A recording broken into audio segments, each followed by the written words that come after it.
bene. Welcome to another video about tools, and this time, as promised, will be about power tools, mainly about battery powered tools. First thing I want to say about tools and the tools I'm going to show you is that I am not sponsored at all, and also that the brand that you prefer for tooling doesn't really matter.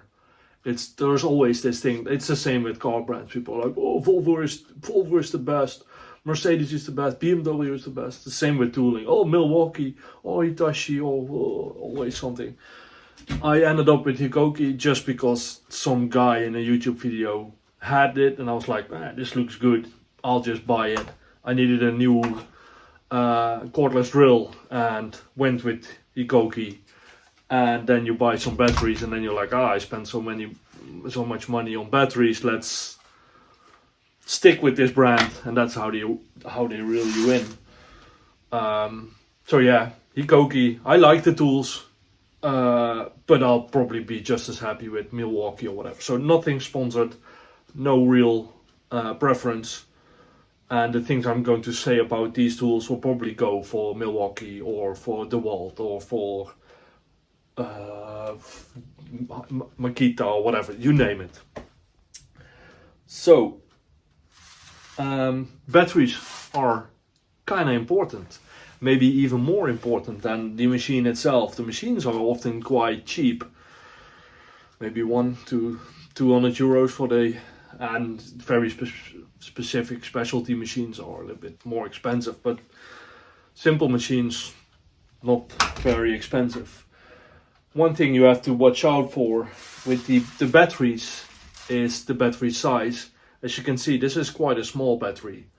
It's a 3 ampere 18 volt battery, which is very nice and very much enough for a light tool like a cordless drill or something like a jigsaw that doesn't really require much power.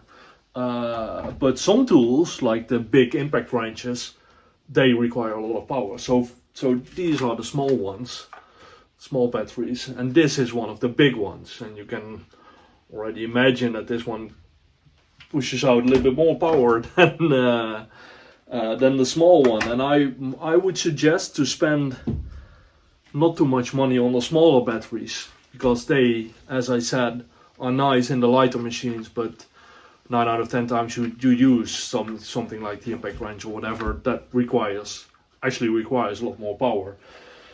I have 3 sizes, so the small one, the medium one, which is also 36 or 18 volts. In case of this Hikoki machines, they run 36 volts or 18 volts, and I have one really big one which I use in the chainsaw and the bush trimmer thingy, whatever. So this one runs on, I have to double check, either 4 amps or 8 amps if I'm not mistaken. Doesn't really say. It says 4 amps. Oh yeah, here it says. So it pushes out 4 amps in the 36 volt machines and 8 amps even in the 18 volt machines. And the amps, the voltage is not that important. People are like, oh, I have an 18 volt cordless drill. The volts is not that important. The amperage, that's the important part. So this one pushes out 8 amps on an 18 volt machine, and this one does, let me see, 3 amps on an 18. So this one's, and it's also much lighter. And there's also one extra thing worth mentioning. So the small one, I weighed them and I wrote it down, 0.4 kilos. So it's super light. But the big one is 1 kilos. You can imagine that if you want to do some nimble work and you're like balancing on some ladders or whatever, and then you prefer a light machine but also a light battery. So this one will also run with this big battery, but you can already see that this makes life a lot harder. And it's just half a kilo of difference, but if you're walking around and using this a lot, then half a kilo difference makes a big difference. So, and this machine is only 1.3 kilos, so you kind of double it with the big battery pack. So, get one or two of the small ones, but invest in the bigger batteries because you will be using them soon. You start probably with a cordless drill, but end up buying the heavy stuff like these impact wrenches. So, that's the thing about batteries. So, go for the big ones. Don't stick with the small ones for long. Let's start with mentioning the basic battery power tools. Obviously, cordless drill.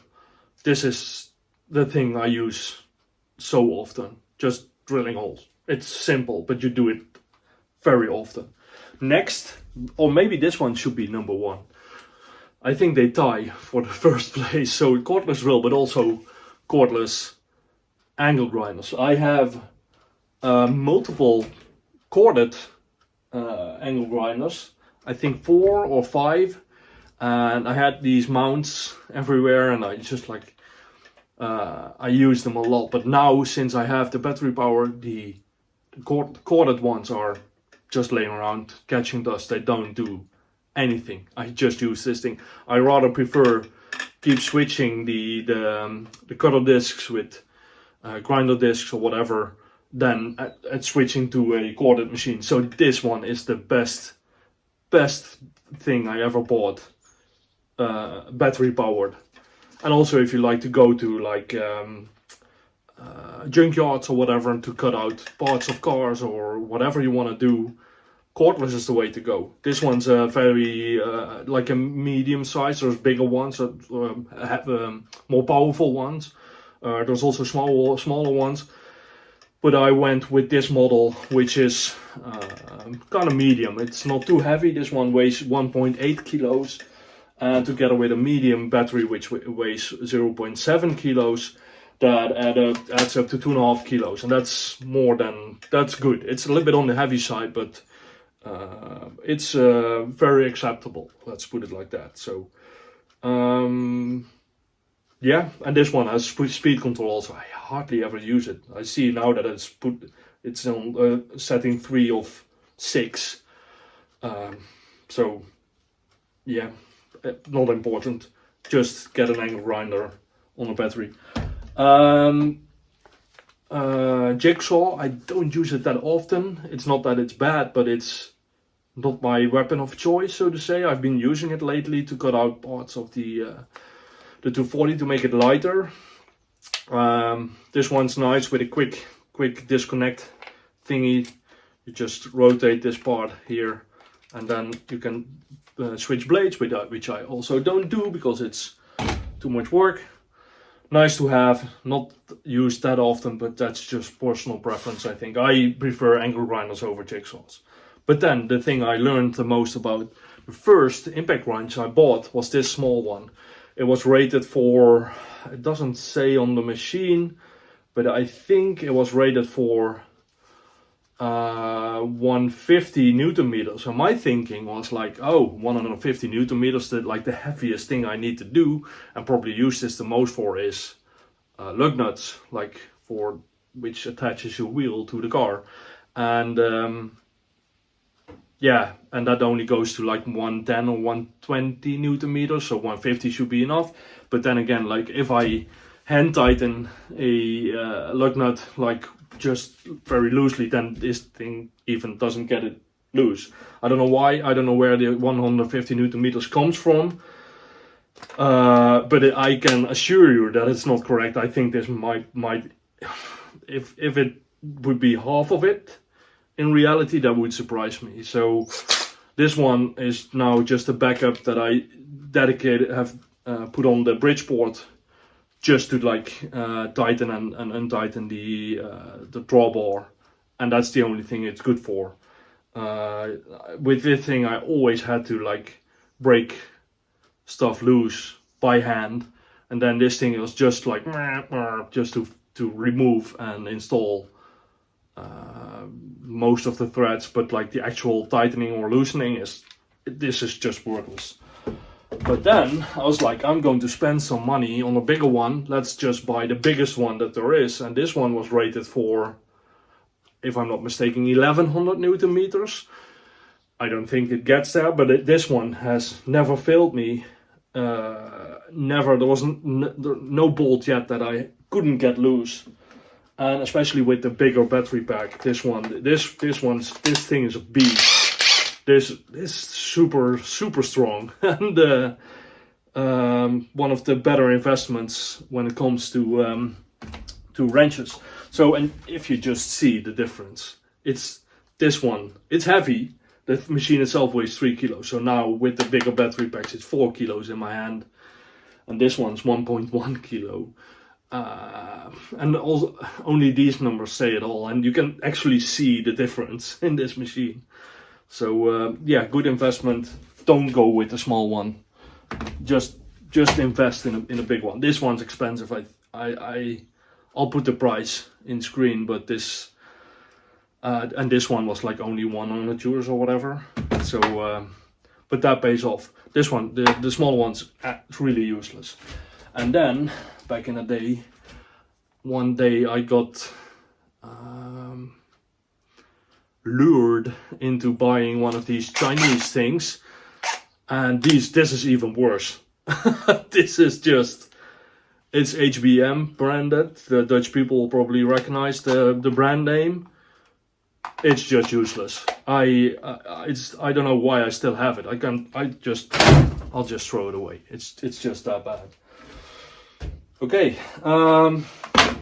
so impact gun is a thing that's very important. Then I have some more tools like this chainsaw and a bush cutter, but that's not car related. And I guess, follow me please. Yes, that's not worth mentioning. But they do take the 36 volt battery over the small one, so that's why I have the big one first.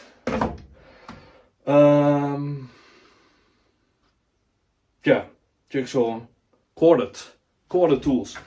Most of the tools I have corded are ones that I first invested in like 20 years ago, when battery power tools weren't so powerful or weren't so good at all. And also, if there is a tool that you want to have but you expect to not use it often, then a corded version might be a better solution, because they're cheaper 9 out of 10 times, and there's no battery that deteriorates over time. I'll quickly go through I have way more tools, but these, I made a quick selection of the ones that I like. Dremel. That doesn't need lots of explaining. Don't use it often, but when I need it, it's way worth its value. So for small things, get a good Dremel, an actual Dremel. Then I have this machine. It's a slatineerapparaat in Dutch, but I think it's a finisher maybe in English. I'm not sure. But it has this drum with where you can put different kinds of like softer grinding attachments on. And this is, for example, if you work with stainless steel.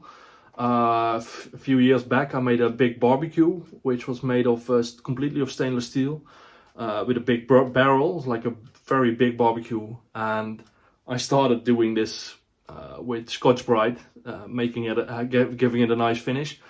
But then I bought this machine. I got this machine actually. Otherwise I wouldn't have chosen for HBM, obviously. But for the times that I use it, this is more than good enough. So this is nice. Some corded angle grinders, as I've said before. And this one's also very nice. It's a very old machine. I think I like inherited this from my parents. It's a Black & Decker of all brands. But it is a 1600 watts paint gun. I don't think the heat gun. It's heat gun. That's the word. So 1600 watt heat gun with two settings, 300 degrees or 560 degrees. And I use this machine all the time when working with wrap or anything else, but also like heating up parts to make them expand a little bit or whatever. So like a heat gun is a very nice and controlled way of heating up things. And this one also has a possibility to switch the handlebar. No idea why, never use it, but it has. Doesn't have to be a very good one. My friend who has a wrapping company, 13 concepts, I think he uses like very cheap Chinese things, and it's cheaper and easier to just get 5 of them and replace them when they break, instead of buying very expensive things. So they fall and they break anyway. So that doesn't have to be a very good brand. Which I did get a good one of is this Makita multi-tool. I really hate the name multi-tool because it doesn't say what it does. Obviously it does multiple things, but then again, the cordless drill is also a hammer, so this is technically also a multi-tool, I guess. But this has a oscillating blade. Oh, it's not turned on, but there's different things you can do, and one of the things I really like to use it for is removing sound deadening from the car, because this has a not a sawing attachment, but it's just a knife, and it moves like this, so you can get underneath the sound deadening and quickly remove it. So this is, and also you can put sanding disc, like these triangular shaped sanding discs on it. Very nice tool. Don't use it that often, but when I use it, it's very useful and worth the money. So this is a good one. And then we have a corded drill, which is thread, which is the very big downside of corded machines, the cords. But please do use this one if you need to drill bigger holes, stuff like when you use these big hole saws. There's one attached already.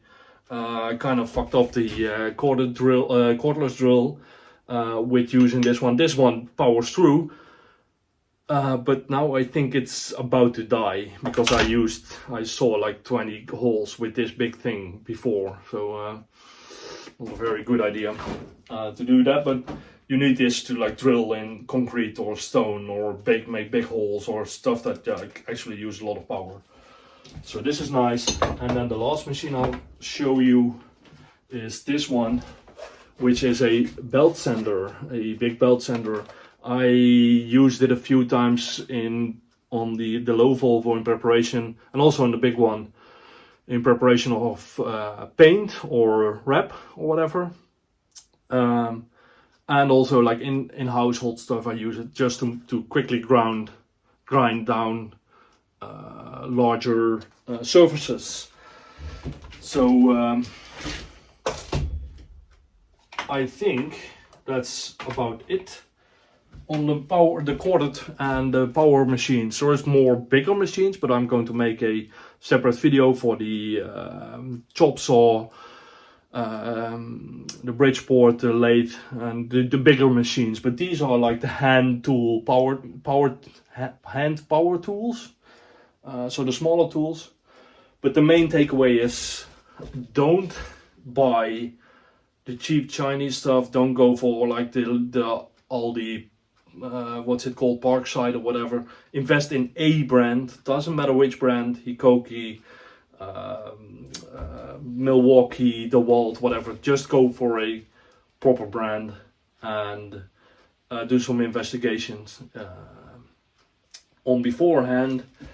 And the corded machines, yeah, the tools that you don't use often can be corded, or the ones that really need to be powerful, like the drill, need to be corded machines. So I'm just staring at I make notes because I'm very professional YouTube. But this is everything that I covered. Is there any question you have about tools, or do you have any comments or personal experiences or whatever?